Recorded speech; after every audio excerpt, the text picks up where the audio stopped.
Objection!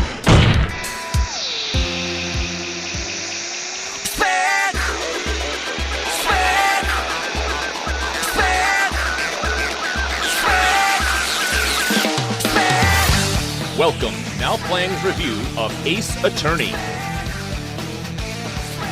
Part of Now Playing's video game movie review series. Hosted by Justin, Stuart, and Arnie. This podcast may contain detailed plot spoilers and harsh language. Listener discretion is advised.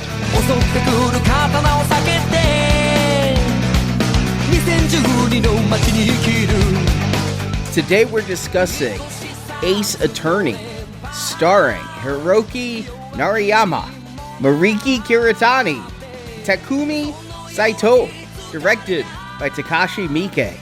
This is the Now Playing co-host against which you can have no objection, Arnie. And this is Justin. And Stuart. Here we are in the arcade, and I gotta ask, have either of you heard of Ace Attorney, Phoenix Wright Ace Attorney? Not only have I never heard of this title, again, I didn't include this. Originally, when I was culling all of the films ever made from a video game, I'm like, never heard of this, no. Well, when I'm looking at this game, lawyer, video game, you're a lawyer, you're going to do legalese on your PlayStation. Like, this blew my mind. Justin, had you heard of it? You know, I never have heard of it, but I was actually kind of surprised. My son Tyler plays a lot of games, and I told him that we were reviewing this. He got really excited. He's like, I love that game. I'm like, you've heard of that game? I'm all ears. Arnie, you played it. I have played lawyer games before. I remember in the 90s, I went to some tech show, and there were some games there that you don't find on the shelves of Best Buy, and it was like Law and Order type game where you were the lawyer. You had one case, it was all photoreal, very pixelated, but photoreal. And I didn't know, though, that there were others and that this was a major hit series. Kind of like Monster Hunter, we're dealing with a series that is really, really big in Japan and also has been released elsewhere. Like Yakuza, which is the other video game that was adapted to a movie by Takashi Miike. What's funny is I've actually played Ace Attorney in Ultimate Marvel vs. Capcom 3. I was wondering why the hell this guy in a suit called Phoenix Wright, Ace Attorney, was a combatant in Marvel vs. Capcom. But, you know, I don't know all these Capcom games. You just hit a memory bubble in the back of my brain, Arnie. Like, I totally forgot about that, but you're right. He was in Capcom versus Marvel. In his final move, he actually calls Galactus to the witness stand. It's pretty funny. I love that that's how he's going to fight. I actually thought that's how it would be a lawyer, yes, but like when you're cross-examining, it would be with swords. You know, like it would be like fencing, but you're also talking about a case. But that's not it, I assume. No, this is an old-school adventure game, and by adventure, I mean King's Quest, Gabriel Knight, Leisure Suit Larry, where you walk through areas, talk to people. It's not really an action game, and those were still big in Japan. Here we call them adventure games. Over there, they often called them visual novels. And there were a few specific genres that were successful. Fantasy games, you know, like King's Quest and the such, sci-fi, horror, or, and this just shows the cultural differences, dating simulations. I like to go walking on beaches too. Like, you're not getting laid tonight. I mean, the closest I think we have to that is Leisure Suit Larry, but over there, it's like a whole genre. Yeah, I wouldn't say that that's the way you learn how to date, but yes, I guess I kind of get it conceptually. So this is not limited to the courtroom. When you play it, you're not just putting people on the stand and talking to them. Mostly you are. This came out when the adventure games or visual novels were starting to lessen in popularity in Japan, and creator Shu Takami, in 2001, he was working for Capcom. He'd worked on the Dino Crisis series, and he'd had a pet project he wanted to do with a visual novel with attorneys. He started off with wanting to do it with private detectives, but ended up moving it to attorneys. And you are this brand new attorney, and you're in court, you're cross-examining, and you have to use your brain. It's a lot of logic puzzles in that you have the evidence, you examine the evidence, and then you're cross-examining a witness on the stand, and you have to find where they're telling something that contradicts the evidence. And then when you find that, you yell, "Objection!" And man, I got so sick of hearing that objection. Every time I'd push the button, I'd hear "objection" in this game. I played it for hours. It's actually kind of fun. And then beyond the first case, which is almost a tutorial of how to play the game, you've got your boss there giving you hints on what to do and things. The second case is your boss gets killed, and you have to go to crime scenes and kind of look around the crime scenes, find the evidence, examine evidence, and then go into the courtroom. It's not much beyond that. It's look at the crime scene, go into court, talk to the witnesses, find the holes in their story. What's shocking, just outright shocking, is the first game has 4 court cases, and 3 of them are this movie. It is a literal translation. I've thought about that so many times, especially when dealing with games like Uncharted or The Last of Us, which is becoming a series, I believe. They have such great stories already that that's what inspires people to make a movie of them. But then you can't make a movie directly of the game's story because people already know that story from playing the game. Cut the cutscenes together, there's your movie. Yeah. But here, this is the closest I've ever seen. This is, the characters look just like they do in the game. The hairstyles are just like they are in the game. Oh, the hair, man. Awesome. Everything is straight out of the game, which is funny. It is a comedic game. It has its moments where, like, your best friend is Larry Butts, and he gets mistaken for Harry Butts. I mean, there's puns and jokes, but it is also a legal series. This year is its 20th anniversary. We couldn't be reviewing it at a better time. And there's a whole bunch of games in this series. There's the original Phoenix Wright trilogy. There's a whole bunch of spin-offs, including one that goes back and takes place in the late 19th century with Sherlock Holmes. Wow. Okay. I mean, this sounds cool. Honestly, what you describe and the games you've referenced that sort of it came out of are ones that I enjoyed playing. I enjoy a little bit of like detecting. Like, I don't necessarily need it to be you running around shooting all the time. So if it's a mystery and puzzles, if you break up the action Tomb Raider style and you're sometimes doing things and sometimes just putting it together. What did you call it? A living novel? A visual novel. Okay. Yeah, I think that's my style of game. I think that sounds cool. You liked it? I did, actually. You know, I also like that style of game, kind of a throwback thing. I also enjoy action games and shooting games, but I think I grew up playing this type of adventure game. I do want to thank one of our listeners, Evan, because obviously none of us are Japanese. We're going to have a bit of a cultural barrier with a Japanese game and a Japanese movie, not understanding all the nuances. And he wrote in, let us know that actually all of the humor, the gameplay,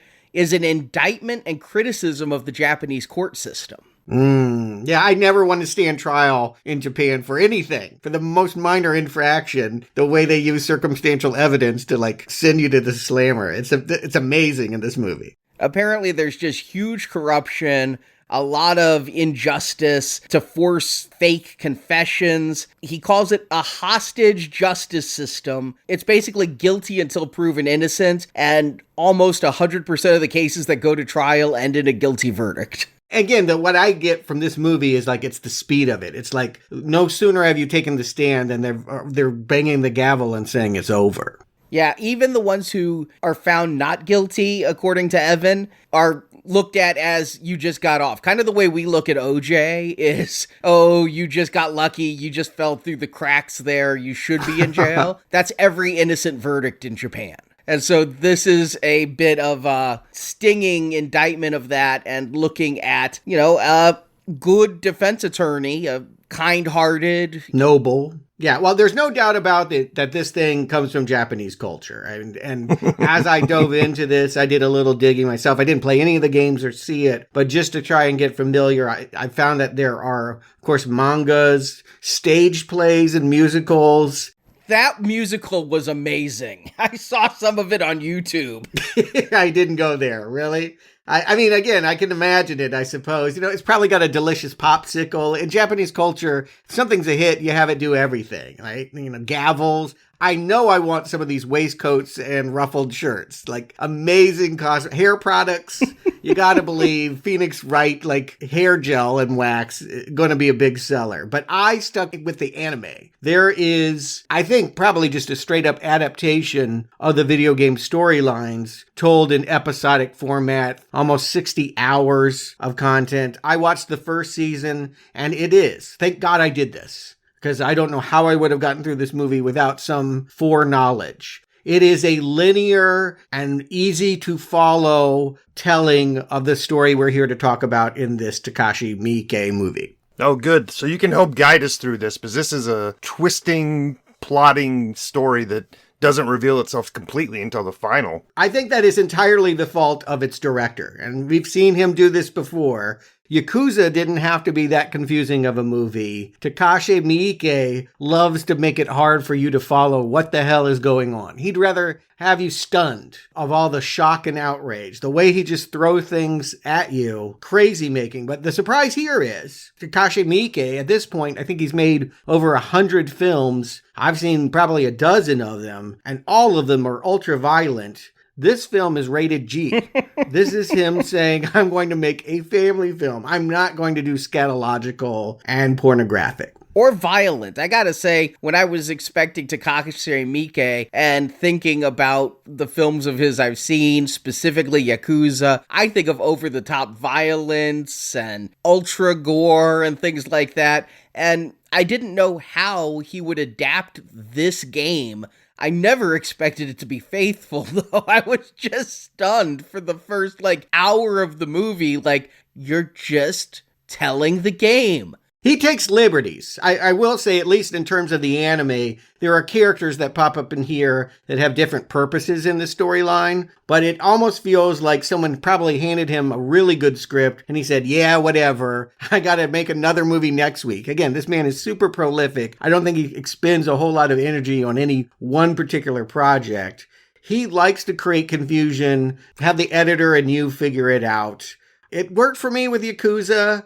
We'll talk about how it works here. I do want to point out, this thing was not a hit. You say in Japan the game is huge. This thing made the equivalent of about $6 million in theaters. The same year, Resident Evil 5 came out and made $45 million and was one of the top 10 box office. So video game movies were big in Japan, but this one kind of had a middling reaction, which is probably why we don't have movies adapting the sequels. Again, looking at it just in Japan, not looking at it as an American release, it did fine in Japan and got good reviews from Japanese critics. American critics, not so much. Exactly. This is the thing. If you go to Wiki, I went everywhere trying to find some information. Some will tell you, and this gave me hope, that this is the best video game adaptation to movie ever made. I don't know if I believe that totally, but I definitely sat down thinking I was going to see something amazing, and I wasn't wrong. Arnie, why don't you give him this plot? Phoenix Wright is an undefeated defense attorney. Undefeated in that he successfully won his first and only case when his best friend, Larry Butts, had been charged with a murder he clearly didn't do. Wright's second case comes when his boss, Mia Fey, is murdered in their law office. She was hit in the head with a replica statue of Rodin's the Thinker. The chief suspect is Mia's younger sister, Maya, who happens to be a psychic. Wright's winning streak is unbroken, now 2 cases deep, as he proves in court the murderer wasn't Maya, but rather a reporter named Red White. Wright's victory means defeat for the prosecutor Miles Edgeworth, who himself had a perfect record of prosecutions until the case against Wright. The two in-court adversaries become unlikely allies, however, when Edgeworth is charged with murder of fellow lawyer Robert Hammond. Due to his history as a prosecutor, Edgeworth cannot find any defense attorneys to represent him, except Phoenix Wright, his old grade school friend. The prosecutor in this case is Edgeworth's mentor, Manfred von Karma. Von Karma has a 40-year streak of prosecutions without a single case lost. Wright goes above and beyond in investigating the case. In doing so, Wright uncovers an old man named Yanni Yogi. These names. Yogi was a client of Von Karma's many years ago, having been charged with the murder of Gregory Edgeworth, Miles' father. Yogi was actually innocent, but to keep his winning streak unbroken, Von Karma had Hammond convince Yogi to plead guilty by reason of insanity. All these years later, someone sent Yogi a gun and a note to get revenge on those who ruined his life with his false confession. It was Yogi, not Edgeworth, who killed Hammond. But this in-court revelation opens another cans of worms. If Yogi really didn't kill Miles' father, who did? In court, Miles confesses to this murder. Miles' father had been fighting with Yogi in the evidence locker. Miles, then just a boy, threw a gun at Yogi. The gun went off, and all these years later, Miles believed the gun's accidental fire killed his father. Wright realizes this isn't true. That rogue bullet actually hit a fourth person in the evidence locker, Von Karma himself. Von Karma then picked up the gun and murdered Miles' father. Von Karma denies this, but a metal detector finds the bullet still lodged in Von Karma's shoulder. Von Karma admits to the murder and is arrested, and Miles is found innocent. He and Wright now have great respect for each other, as they will continue to be adversaries in court, as credits roll. Normally, we might want to start with the first scene, walk you through how it's all introduced. I think that would be a terrible, terrible injustice to listeners to try and follow this movie in the scattershot way that it fires its plot points and scenes at you.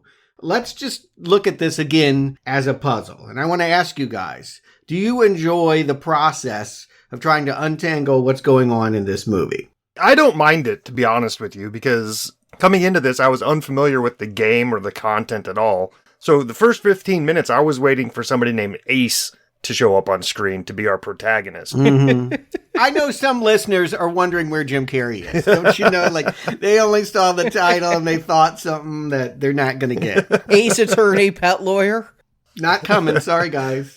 I enjoy the device of using the courtroom to continually unravel more and more of this mystery that eventually ties together. At first, it seems all kind of disparate until you realize everything funnels into this one column that matters. Yeah, the DL6 case. I don't really think this film is that confusing with its timeline. I mean, this isn't Memento here. It is a linear story told in the court system. However, when dealing with the cases, you then have to look at the history. And so as our hero Phoenix Wright finds out information, we find out information, and it's told to us visually in flashback. But a Nolan time-hopping film, this is not. It's chronological. You will see flashbacks intercut with, like, murder scenarios. Like, two different murders from 15 years apart will be going on at the same time. There will be, like, and I'm talking 15-second clips of a character running on and going, la, la, la, and you won't want... I actually still don't know what the furry is doing. There's like a furry that disrupts a gavel at one point. I'll never understand what that was. But I feel like there's all kinds of weirdness being inserted here and jumps in time. We'll see a woman intercut with testimony, and eventually you realize it's a dead wife. He makes it hard, in my opinion. I don't think that this is Perry Mason. One thing I'll give him credit for that made it easier for me to follow what's going on was in the flashbacks, the kids have the exact same hairstyles the adult characters do, so you know who everybody is. These hairs, I just want to put it out there. How often do you see a movie or anywhere in the world where you see a hairstyle you've never seen before? Like, if you want to be a badass, screw this mohawk thing. Like, if you truly want to be a fashion rebel, I dare you to do Phoenix Wright. Like, that hair is amazing.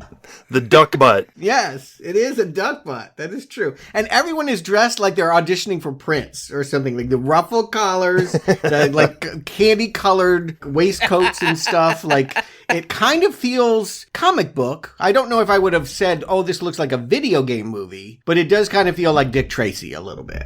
It is styled exactly like it is in the video game. The colors, the judge with his super long beard. Oh, I love that beard. The game looks like an anime. Understand that this game, 2001, it came out for mobile first in the United States. It's not 3D. It's like comic panels. And it looks very anime in its style. And the way they've recreated it here really is amazingly good. I couldn't believe it. I instantly know every character because they look like they hopped directly off that video game screen. You're talking more about like printed manga as opposed to the anime that I watched, which, yeah. Again, yes, I agree. Same stylization used there, same cases. Can we just start with the case that really matters? There is something that happened 15 years before the events of this movie that I think is helpful to lay out before we talk about the tangled 3 cases all connected to that case that we go through. DL6 case. I don't even know why it has that name. I couldn't figure that out either. I just assumed it was like a docket number. Okay, yeah, it could just be a random whatever. The point is, it was a murder trial, and a man named Gregory Edgeworth was losing this case to a prosecutor that, again, is 40 years, never got anything wrong, Manfred von Karma, and it all came down to the ballistics. And we're told that this defense lawyer went down to the evidence room, looked like he was messing with the bullet evidence, was accused by this bailiff, Yanni Yogi, and a gun went off, and Greg ended up shot in the back and dying. That's kind of the setup. When they talk about the DL6 case, they're really talking about the fact that we had a defense lawyer that died in the evidence room 15 years ago. Okay, and so here's where it gets really crazy. You tell me that someone explained to you Japanese court systems. They let spirit mediums decide, like someone can come in there in a trance, roll her eyes and have green smoke come out of her medallion and say, you did it, and you're going up the river? I mean, there's corrupt and then there's crazy. And yeah, what we're to believe is that because they were trying to figure out who shot Greg in the evidence room, they hired a spirit medium named Misty Faye, who her daughters are there as children. They will play a big part in the future. She did her little thing and said that that bailiff did it. The guy that caught the lawyer going through the bullets got a gun and shot him in the back. Basically, we could get into the finer details as we get in the movie, but that's what they're talking about. Yanni Yogi shot Gregory Edgeworth in the evidence room while he was tampering with bullet ballistics. Meanwhile, Greg had this little son named Miles, who in grade school comes to the defense of our main character, Phoenix Wright. Okay, I do have one question, point of clarification here. So I understand the DL6 case. The major crime that we're trying to solve is who killed Gregory. Yep. Correct? Yep. Okay, but what was the trial that they were performing on? What was the crime for that trial in which he was tampering with the evidence? Does that trial matter? I don't think it matters in of itself other than the prosecutor prides himself on never losing a case. And you find out the reason why is because he tampers with evidence. So I don't think that the circumstances of that murder trial matter. It matters that Von Karma was the prosecutor. The first time we see that flashback, it's more of a perspective of, oh, Edgeworth was tampering with evidence. I think in the second flashback where it's more clarifying, I think it's showing that he might have been investigating it because he was wondering where this gun came from out of nowhere on the final day of trial. Correct. He was actually exposing the tampering that had already been done. But we'll get into that when we get into that. I just think it's helpful to know any of this before we hit play. I mean, honestly, that's how hard this movie was for me. And I also want to point out that Greg has a son who was there in court, watched it, went down to the evidence room, may have been a participant when all of the shooting went down, and at the same time is attending grade school with our main character, Phoenix Wright, as a child. And we have this important flashback here also of how Miles first came to defend. His first case really was getting Phoenix off from stealing lunch money. Which is interesting because Miles is a prosecutor, but here he was defending Phoenix, who was just being assumed guilty for stealing lunch money. That at the very last scene, we're going to find out it was his friend Larry who actually stole the lunch money. Yeah, this is a Stand By Me moment. This is how they became friends. We have three people that are not alike in any way. We have Miles, who is really uptight. And if you watch the anime, you see his lawyer dad never lets him play with toys and is very studious and all of that. Phoenix, who's sort of the weird kid. Again, look at the duck butt hair. Like, he's odd. And because he stand accused and someone came to his defense, he said, I want to be a defense lawyer. And then you have, like, the class clown, who, as Arnie has pointed out already, is the one that stole the lunch money. And by the way, I did the calculations. 3,800 yen is $32.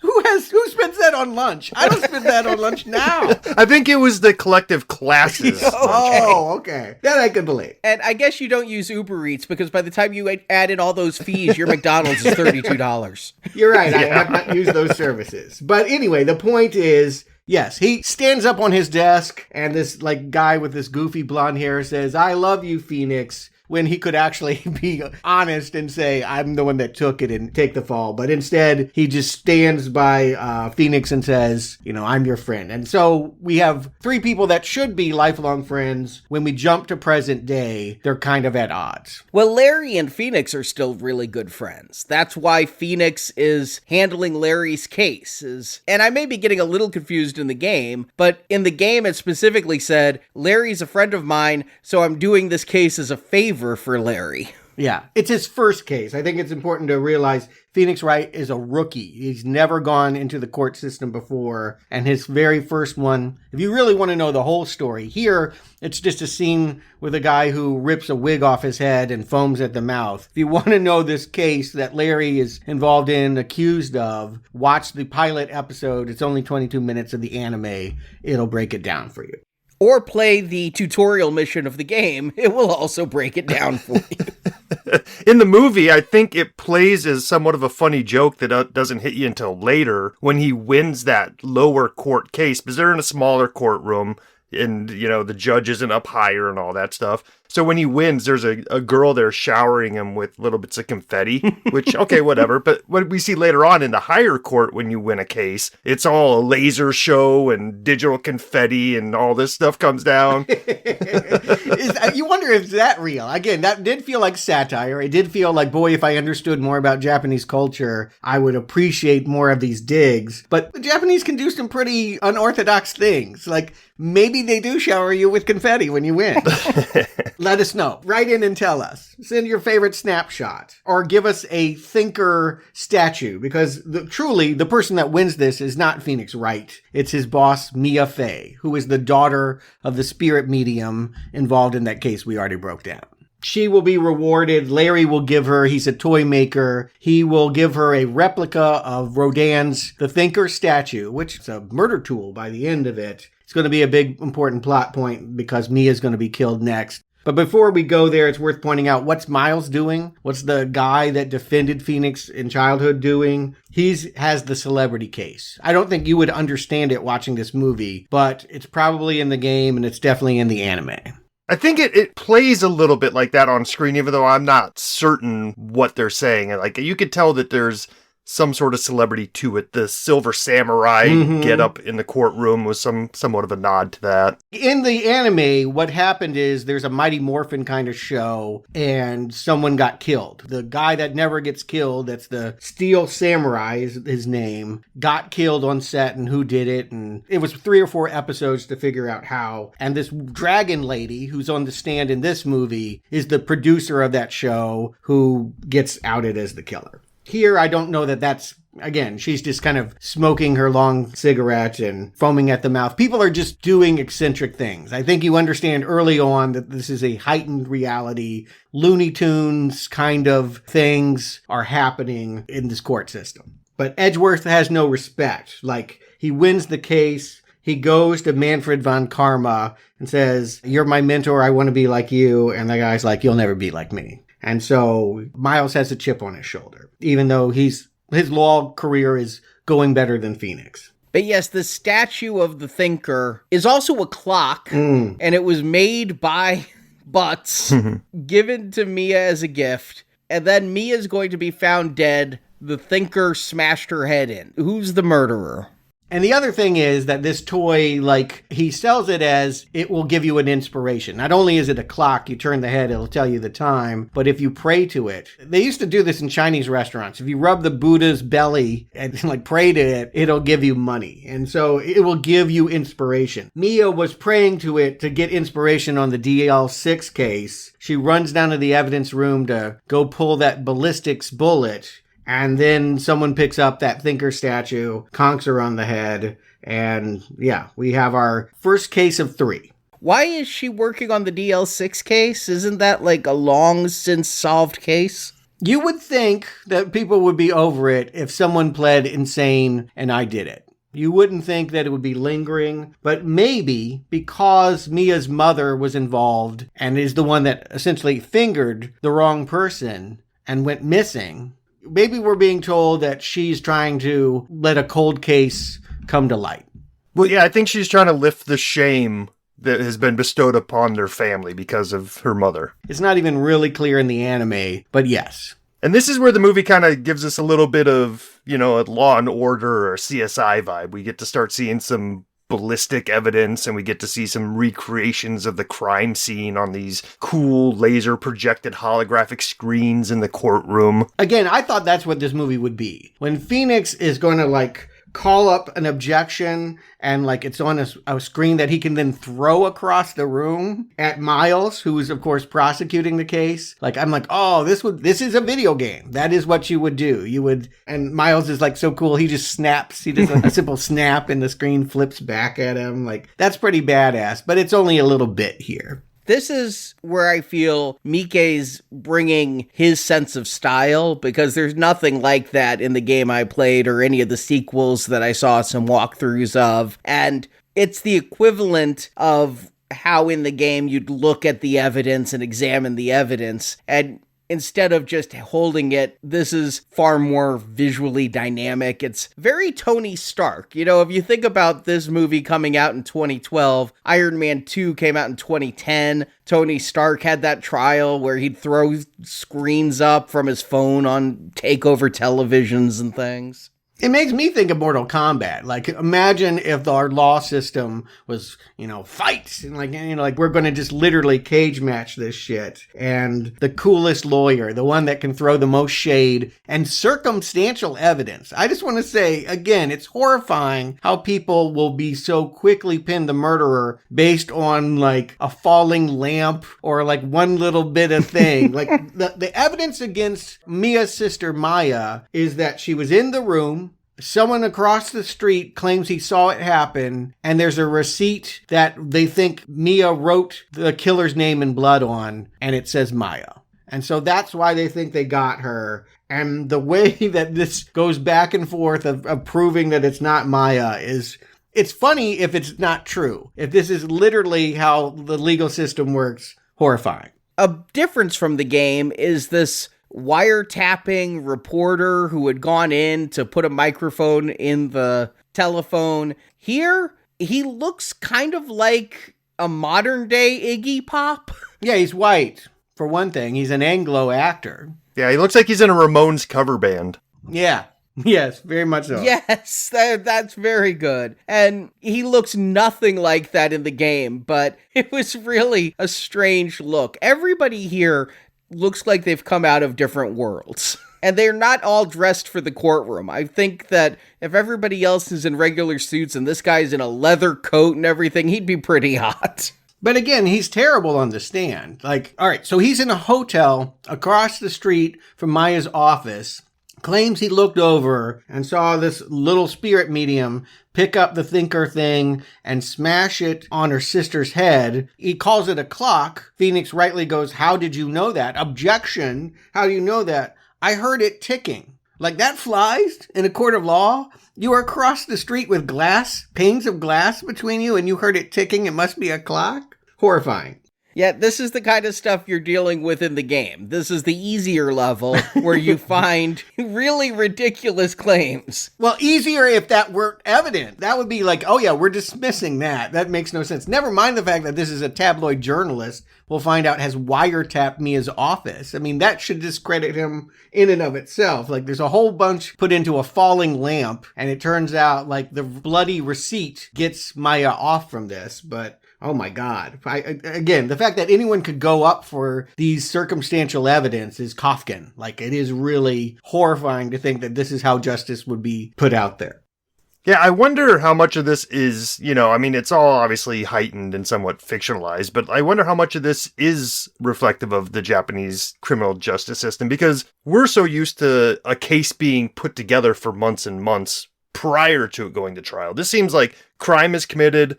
We're going to court tomorrow. Let's see if they can figure it out. Right. 3 days. They got 3 days to figure it out, and the judge can't wait to bang that gavel and go get lunch. Like, is the way that it plays. Like, I don't want to be here. I'm basically thinking, as you say, Arnie, it feels like I've already decided you're guilty unless your defense lawyer can do something amazing. And I guess Phoenix does, because he calls on Mia's ghost and just so much crazy supernatural stuff going on here. But in the end, he's not only able to say Mia didn't do it, he's going to say you did it. Like the guy that's across the street is the guilty person and he's going to get arrested. And we have this detective, Dick Gumshoe, who's going to haul him away and try to get answers. And Red will be basically whacked. Red will first be wearing this duct tape gag with a zipper on it. And then at some point, someone feeds him poisoned rice and he's dead in his jail cell. He was poisoned so hard that one of his shoes came off. Yeah. But the point that they make is this guy, and again, this is to his credit. He wrote an article 15 years ago saying that the spirit medium was wrong. I'm like, yep, I think that is within questionable, the fact that we allowed a man to be prosecuted because the spirit medium said he did it. This journalist is doing us a favor by pointing that out. And then the reason why he had Mia killed was that she was reopening that case and somebody was afraid he'd talk in jail. And so they whacked him. We have the idea introduced. There's a mastermind behind it all. That behind these little murders where we have these little killers, there is somebody orchestrating a master plan. And that's who we'll get to at the climax. Could you have guessed who it was at this point? No. We haven't even really dealt with Von Karma much yet, so I don't know how at this point I would have been able to figure any of that out. Yeah, I think it would be impossible, but maybe if you're really good, you watch every Murder, She Wrote and know within 5 minutes, you could do this stuff. But this movie makes you work, and I just want to put it out there. I don't think I was in the right mind frame to work as hard as this was going to be. I thought this was going to be lighthearted and fun and bloody. And by this point in the movie, we're 40 minutes in, case 1 of 3, I'm exhausted.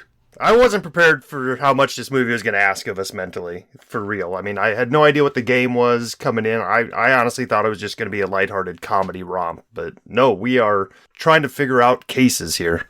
It's not just me. I feel very glad to hear that because it is at about the 40-minute mark where I'm realizing what I took as a very light, fun logic game has become a much more complex movie, partially in the way that it's being told. And I don't want to come off as anti-foreign film because I'm not. I do primarily watch American film, but I think some of the problem I have here is the fact that this is subtitled.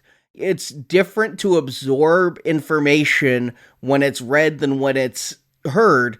And also, subtitles are different than books in that somebody else is determining the pace of your reading. You're reading at the speed of a foreign language, and so some things just flash on the screen and you get it, you know the words, but are you completely absorbing all of the details? And I feel like that's where I was having some of the problems here. If this were an American movie, possibly even a dub, although I hate dubbed movies, I think it would help to be Japanese. I'll definitely agree with that. I watch a lot of international movies. Not only that, I put closed captioning on everything. Maybe my hearing is going now that I'm entering middle age. But I actually, even when I'm watching television, I'm reading because I often find that I do miss lines of dialogue that I want to know. So the subtitles were a non-factor for me. But yeah, this movie was hard. To Arnie's point, I do find reading subtitles in a movie where visual details are going to be important, it makes it more difficult to take in some of those visual details because I'm looking at the bottom third rather than the entire screen. Yeah, I did rewind pretty frequently. This movie is a little over 2 hours, and I probably spent 4 hours watching it. I prefer subtitles on foreign films. I like to hear the original actors' inflections and performances, but I think I've never dealt with a murder mystery through subtitles before, and I think that that's a barrier here. I think that all three of us found this challenging isn't necessarily a result of this being a challenging movie. Yeah, like what if we had American actors laying on the voices? I think that's even more distracting, personally. I prefer subtitles. We'll never know how much the subtitles made it harder to absorb some of this information. So if we have native Japanese listeners and they're sitting here wondering, why are these three having so much trouble understanding it? I think the way the information is delivered to us is very different than if we were to hear it and to just be able to follow the conversations a little bit better. Yeah, but it's also the construction. I want to point out, like, this is the point in the movie where we're getting flashbacks to that original case, the evidence room, the gun going off, and, dream sequences and all of that, intercut with the new case. Case number 2 is going to be that prosecutor, Miles, is now going to be accused of killing someone on a rowboat at midnight at Christmas. And, how that all, comes out, it takes a really long time to parse out a fairly simple switcheroo. What we're told is that Miles, his dad was the one that got killed. The man that got fingered, his lawyer, Robert Hammond, has new evidence he wants to share with him. Meet me at midnight on Christmas at a rowboat and I'll tell you everything. Maybe I would have gone with a gun, but this guy foolishly goes out there and then finds this weirdo shooting at him at point blank range and missing both times and then jumping into the water. And when he gets to ashore, there's a dead body and people have seen him with that gun and he's in jail. Okay, so was the dead body Hammond? Yes. The lawyer from 15 years ago who basically told the man that the psychic accused of doing it, just go with that. We're going to call you crazy and you won't have to spend much time in prison. That guy was killed and an imposter got on a rowboat with Miles. That was a little bit murky. I understood that there was an imposter. Oh, not a little. Not a little. A lot murky. Yeah, I understood that somebody was impersonating Hammond, but I wasn't sure that it was Hammond that was dead on shore previously. But that does kind of unravel as we go on. Mm-hmm. And while all of this is happening, this is basically Miles in jail. Phoenix is coming to him saying, you defended me in the past. I'll do it for you now. I love the fact that Miles is like, yeah, you're no good. I don't want you. But what can he do? And then we're cutting to, again, there's some strange furry holding an umbrella. What is going on in this court? He's the mascot for the police. I know he's a doorman. He's opening the doors and taking people into the courtroom. I think if we understood the system of justice, we could appreciate the satirical choices being made. Instead, it just feels like nonsense. It feels like do anything you want craziness. This is where my FOMO of not understanding other cultural relevances kicks in. Because I do know Japanese culture. They do make a lot of mascots for things, but is it funny that the police have a mascot or is that true? I don't know. I'm with you on my curiosity. It's why I can't appreciate the comedy here, because it's leaving me too many questions about reality versus satire. I'm going to guess the police don't have a mascot just because all the movies I've seen from Japan or in Japan, I've never seen the blue furry before. Who knows? I'm not going to weigh in on that. But in the middle of all of this is taking place on Lake Gourd. And every time that we have a court case, we're of course going to have Larry Butts ruining something. Last time he gave the thinker toy that proved to be the murder weapon. This time, he's a street vendor. He sells his toys along this lake and decides the best way to attract attention is to have a giant inflatable. In this case, the Steel Samurai that the woman in the court case was the producer of. I love that the Steel Samurai is mistaken because it deflates into the lake. It's mistaken for a Loch Ness-like monster that they call Gordy. Yes, this is, again, you really go down some weird tangents here. This is what happens. Phoenix is like trying to solve the DL6 case. Like he's trying to think about something that happened 15 years ago. Maya, the psychic's daughter, who's also psychic, comes running in. You got to see the news. And it's that, yeah, there's a Loch Ness monster that's happening. And oh, by the way, the second story, in the smaller print, is your best friend is standing accused of murder on that lake. Are they interconnected? Only in the sense that Larry created this distraction that now has a lot of people around the lake's perimeter with cameras. And that photographic evidence becomes the substance of the trial. I love when they get that woman on the stand and she's testifying about when the photos happened and Phoenix pokes holes in her story.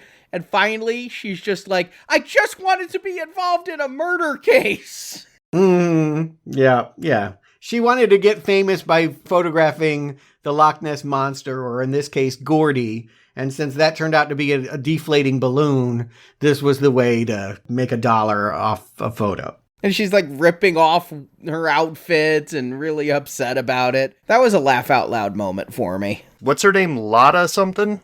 Lotta Hart. This is what my wife, who grew up in Ireland, would call a knacker, you know? Somebody, you know, like a gypsy or somebody who is kind of on the edge of society, you know, but even her subtitles, they're putting a lot of Z's instead of S's to her speech. I noticed that. Yeah. But yeah, she apparently has a camera set up that is sound activated. So her photographs will become key to this trial. This is where, again, you got to really pay attention to this. She is there at midnight looking for Gordy the monster, and she claims she saw this go down with her binoculars, but she wasn't, you know, Phoenix puts back, you weren't looking at men on a boat, you were looking for a monster.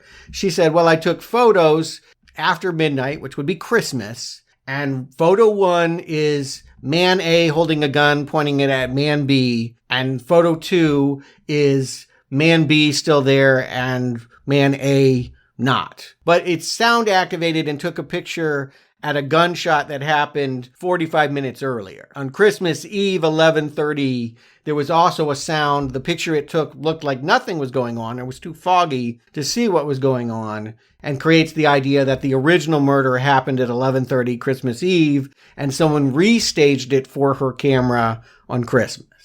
Which explains that Hammond was killed at 11:30, and then the staging took place at 12:15. Right. But the way we find some of this out is crazy. I mean, we're talking scenarios that I don't think the old TV show Night Court would consider plausible, in that Phoenix brings his friend Larry up as a witness to this murder case. And Larry's going to be like, oh, I was hearing a radio DJ, and the DJ said there's only 30 minutes left of Christmas Eve. And that's going to be, I don't know, but I like to think one of you would lie for me if I was a lawyer and needed a false witness in a case, that one of you would volunteer.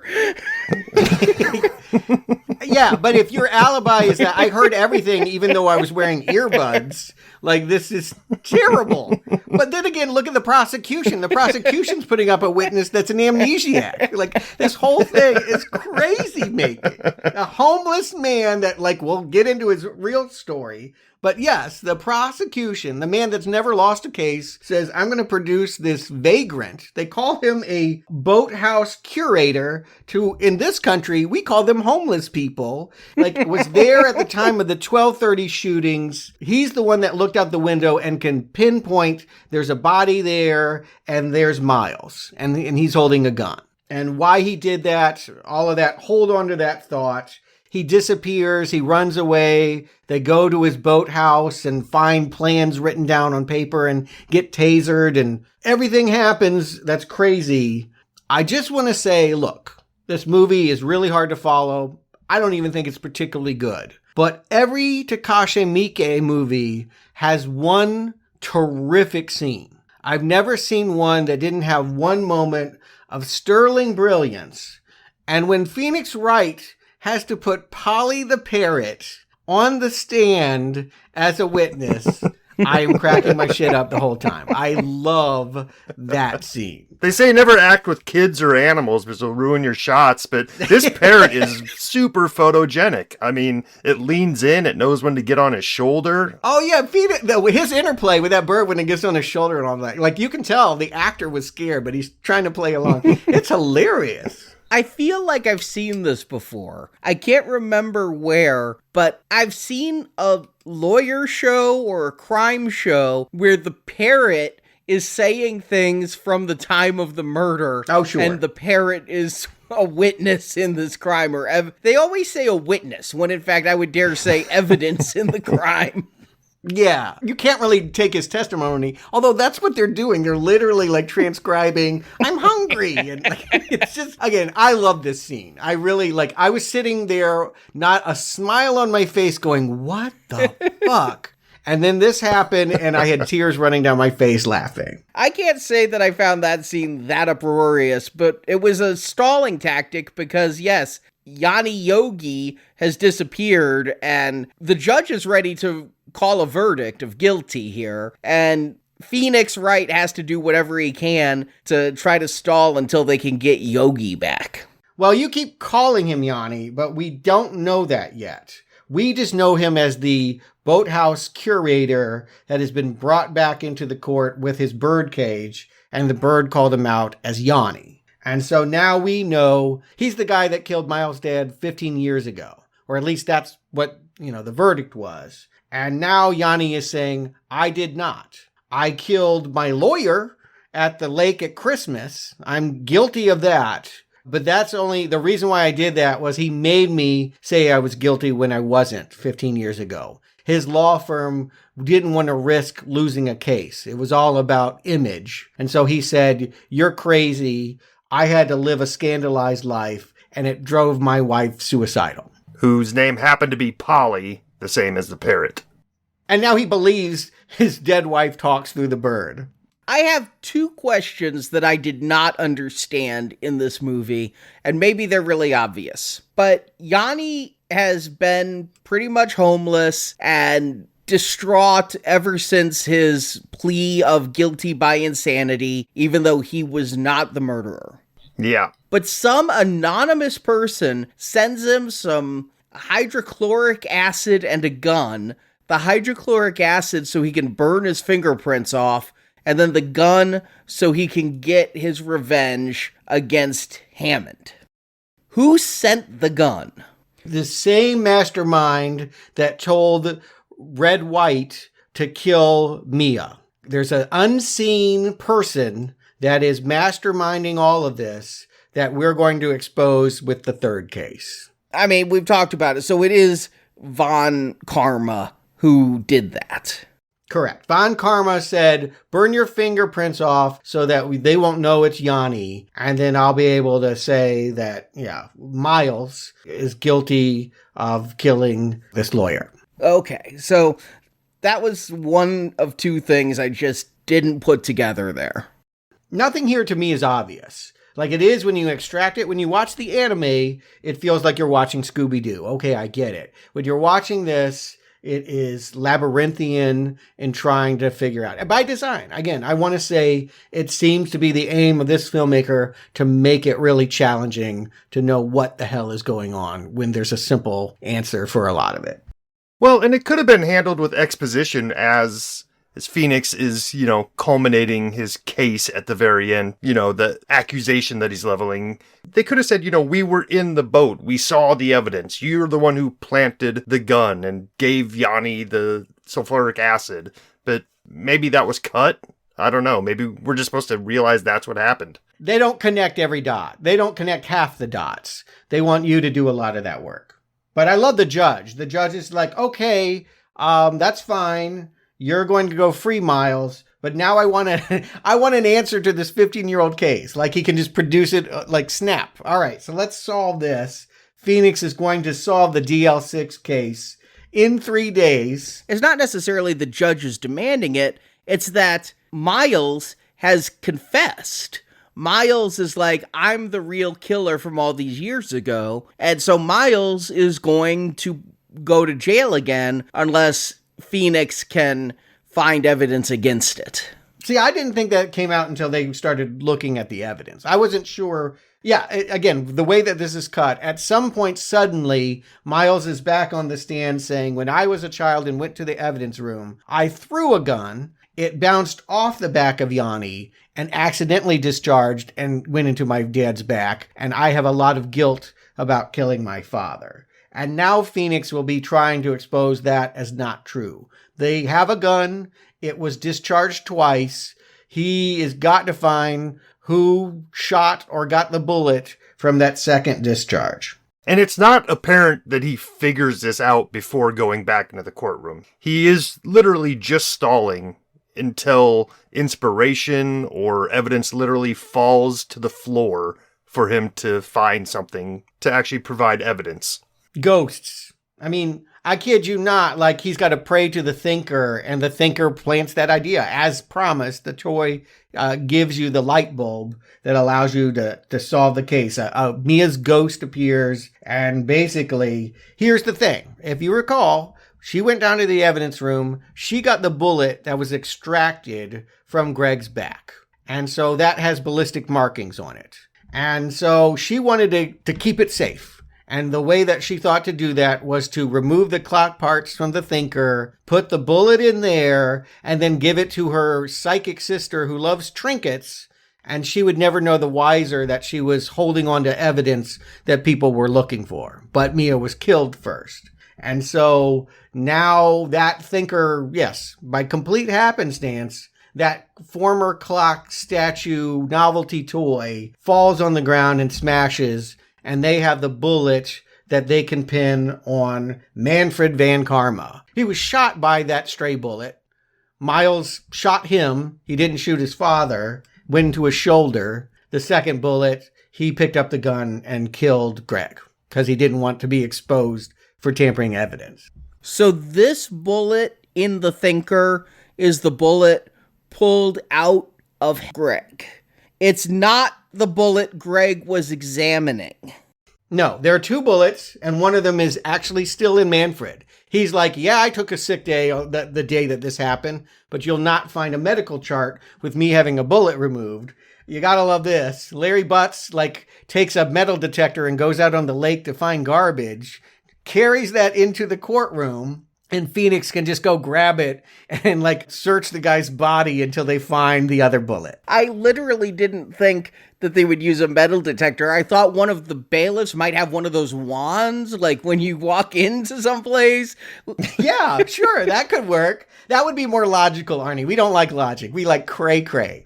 But there's something I don't understand. This is the second thing. So Von Karma has a bullet in his shoulder. Put there by a child on accident. Yes, but he didn't want to be connected to the murder, so he never told anyone. The bullet just stayed in the meat of the shoulder. And we've got Phoenix saying, well, let's get that bullet out. It's going to match the ballistics of the gun. Well, the gun's gone. Okay, let's get that bullet out. Now that I found this bullet in the thinker, it's going to match the ballistics of the thinker. And Von Karma's like, I'm not consenting to you getting this bullet out. You can't even prove there's a bullet in me. This is all conjecture. How many times do I have to tell you that this is all about evidence? That's something out of the game too, is you just keep getting told it's evidence. But then Phoenix has the bullet from the thinker and says, look, it's going to match this other bullet. He tosses the bullet in the air. These advanced machines scan the bullets for the ballistics, and then it comes up with a 0% match to another bullet. It's to the bullet from the case 15 years ago that he used as evidence to match the other bullet, which is in his shoulder, but not known to anybody else. So he manufactured both bullets. Both bullets in that old case were fake and would not match that gun would they test that gun for rifling. Yeah, I think he's right. And again, I get confused on this, but when we start seeing screens of 0% match and 100% match, it goes back to what I heard Justin asking at the beginning. What was that whole case about? Because something was going on with the bullets. I don't really know, but Von Karma was behind it all, and now that has been exposed. I'm just going to make it that simple. I don't quite get what happened, but yes. Okay, I just can't follow the second bullet. This is getting JFK magic bullet confusing to me. It's like, I just didn't understand the ballistics where having a 0% match proved something. I also think there's another problem here of like, let's look who was in the evidence room. If there was a third man there that got shot and then picked up a gun and killed. All right, so one guy's dead. Greg is dead, and the little boy like got knocked out. But there is Yanni the bailiff, and like he must have seen this super prosecutor put the bullet in the defense lawyer. I think we're to believe that the gun hitting him in the back of the head knocked him out. Okay, so he was also knocked out. All right. Of course he was. That totally makes sense. Thank you for joining. Now playing Figuring Out What the Hell Happened in a Movie. Yeah. Cue the confetti, hit the lights, applause for everyone, because Edgeworth is not guilty of the crime that has been probably making him so sullen all these years. He kind of seemed like a jerk, and he was even told that, like, you'll never have a great career because nobody likes you. Well, I guess if you thought you killed your dad, you might have a chip or two on your shoulder. Now he can be friends with Phoenix, thank him for repaying the favor from childhood. And even Misty, again, like, I love the fact that she circles back and goes, why did my mom name somebody that wasn't the killer as the killer? And we're told that she was repeating what Greg wanted her to, that it was a cover story to prevent Miles from going to jail. Yeah, they use the word lie, but I think that might be somewhat of a translation problem, because I don't think Greg was lying. It's what he, or his spirit, would have been the last thing he saw was his son with a gun in his hand. So he would just assume that that's where the bullet came from. And here, I thought the spirit medium was naming the person who would do the murder of Hammond many, many years later. Like the medium saw the wrong murder. Right. We get just a few like trippy moments of like buildings sinking into the water and like green smoke and all of that. But yeah, you do kind of see from spirit medium perspective why she might have created that confusion and named the wrong person.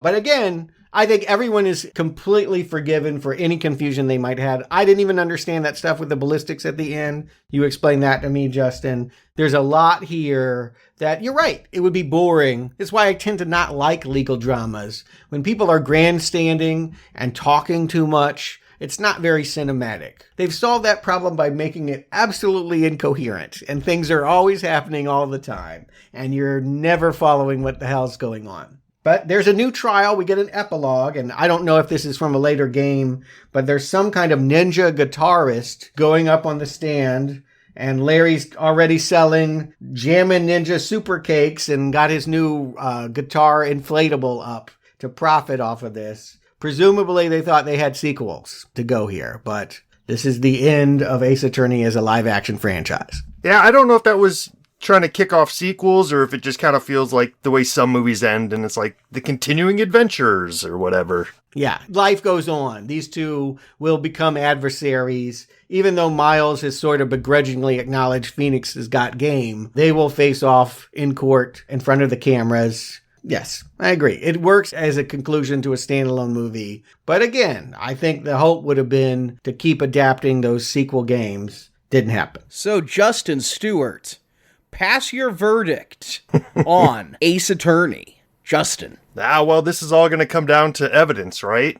Was it evident that this movie was enjoyable? I don't know. I guess that depends on who you are. I mean, if you're the type of person who does enjoy a procedural type of movie with a little bit of comedy, I think this could be enjoyable for you. I mean, I actually enjoyed watching this movie. As much as it sounded like we struggled through it, it was enjoyable. I mean, we've sat through much, much worse tripe in the arcade. So this is something that I actually enjoyed watching, even though it was on the long side. I don't know that it needed to have over 2 hours of runtime to tell this story. But if you think about the story, I feel like they told it the right way, giving it to us in pieces, and as we proceeded through these cases that were going backwards to figure out what actually happened, made it enjoyable. If it was laid out more linearly, the way we discussed it, I think it would have come off kind of rote and not pay off at the end. So I did enjoy the way that the filmmakers decided to tell this story.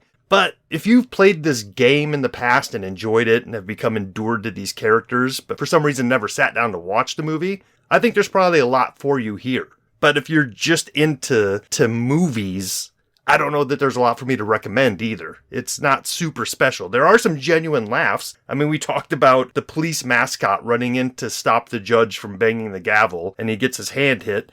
To me, that wasn't the funny part. It was a few moments later when somebody comes back into the courtroom and the mascot's still hanging off the judge's stand and then falls to the ground and his head falls off. So that got a chuckle out of me. There were some good parts here. So at the end of the day, my recommendation is I didn't hate it. It's something that I enjoyed watching and I may watch again in the future. So I'm going to give it a light recommend from my end. And if you like the game, I think there's a lot for you here. So go ahead and watch it if you haven't seen it. Stuart. Yeah, it's interesting you bring up the fact that this is all based on a video game. And on some level, I get that. I think I've mentioned Scooby-Doo, cartoonish, kids-oriented, G-rated. But here's the thing. You watch Scooby-Doo, it's easy to spot that formula, right? It's not the shady guy that has a motive for doing the crime. It's the kindly shopkeeper down the street that's really did it. And if it weren't for the pesky kids, they would have gotten away with it. We know how that works. We watched it all the time. But if you took 3 of those episodes, cut them all up and threw them up like confetti and had them come down and watched them in that order, that's this experience. Like, the reason why you can't figure out what's going on is because they're telling 3 different cases simultaneously. And that is not a kid's challenge. This is not something that children would enjoy, despite the G rating. So here's the thing. I praised this exact technique in Yakuza, but that in part had to do with the fact that I found its outrageousness hilarious. This movie did not find hilarious. I found it worked, that moment, that brilliant moment with the bird, a couple little tiny small moments, but there was a lot of somewhat of a chore to get through. And except for a few moments here and there, I don't think it worked. I think watching it linearly as that anime, like I did, was more satisfying than watching this diced up Scooby-Doo season. And so I'm going to have to say, at the very least, it's an objection to the idea that this is the best video game movie ever made. It is not. I've seen better in this arcade, but it's also not the worst. I'm sort of on a line. I could tip either way, but if I was this unsatisfied watching it, I'm going to have to say not recommend.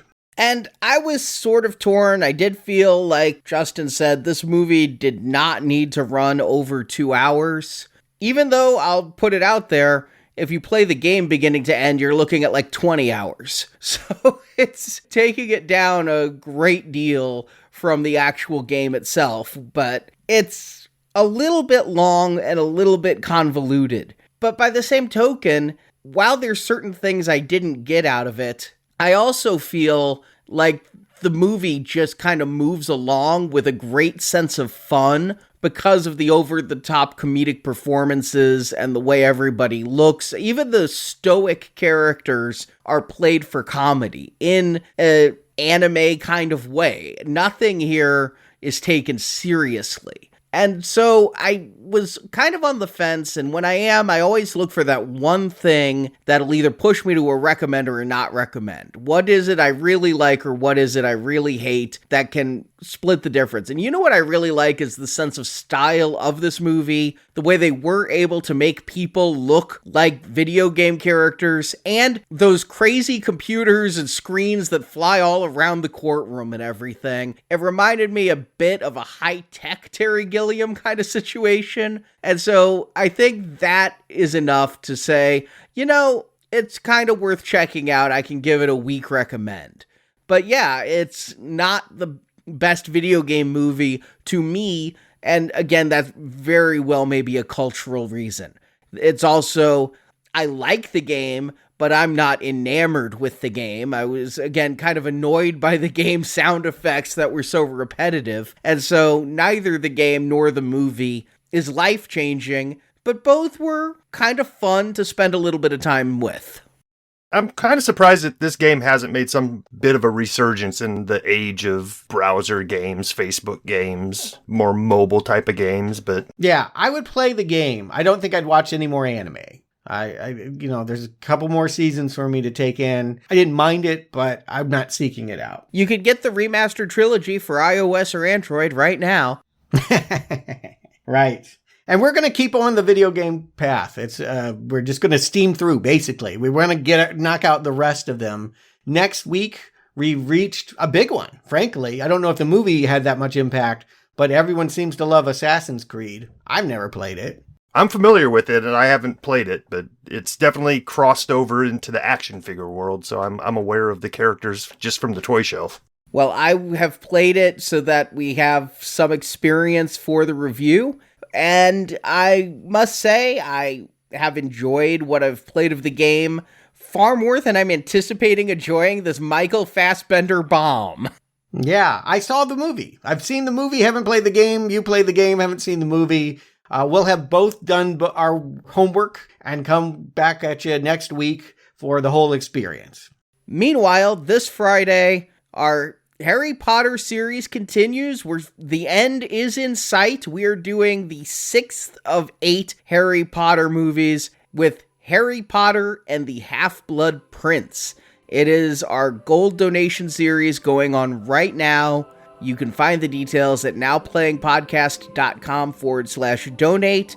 And don't forget, whether you donate or not, on Thursdays at booksandnachos.com, our sister podcast, Brock, Stuart, and I are reviewing the Harry Potter novels. So you can hear that for free. And then if you choose to support our show, you can hear all the reviews through Half-Blood Prince this Friday, with a new show coming out each Friday. So Justin, Stuart, thank you for joining me. And if there's no objection, then game over. Thank you for listening to this episode of Now Playing Podcast. We hope you've enjoyed the show. Come back to NowPlayingPodcast.com each week for another new movie review podcast. The opinions expressed on Now Playing are those of the individual hosts and may not reflect the opinion of Venganza Media Incorporated. This podcast has not been prepared, approved, or licensed by any entity that created or produced the film or game discussed in this podcast. Now Playing is an independent movie review podcast with no affiliation with any company involved in the publishing, creating, or distribution of that film or game. The film and all music and clips used are the property of the original copyright holders, and no infringement is intended. Now Playing is a Venganza Media production, copyright 2022. All rights reserved, and no part of this show may be reproduced, repurposed, or redistributed without the written permission of Venganza Media Incorporated.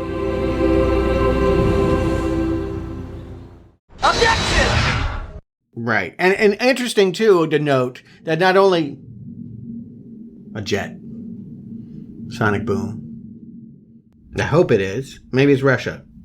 You did see they prepped their nukes, right? I mean... Objection! Starring Hiroki Narayama. This is always my favorite part. Mariki Kiritani. I do better with Japanese names than I do with, like, Italian or something like that. I think you should do a whole international film. Like, I just want you to do that. I want you to read the titles of all international movies. Takumi Saito. If that's not their name, it should be.